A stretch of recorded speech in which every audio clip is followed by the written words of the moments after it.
এই হাস্যটা জীবন দায়ী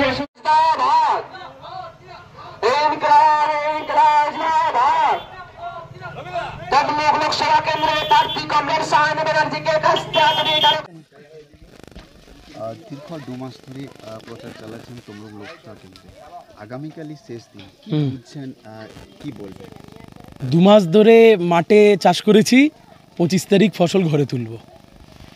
2 মাস ধরে খেটেছি, কমরেডরা আমাদের কর্মী বাহিনী যা রয়েছে সবাই মিলে একদম ময়না থেকে নন্দীগ্রাম থেকে কোলাঘাট থেকে শুরু করে মহিষাদল নন্দকুমার হলদিয়া পুরো চষে বেরিয়েছি আমরা শেষ 2 মাস 7 দিন, এবং আগামীকাল শেষ প্রচার।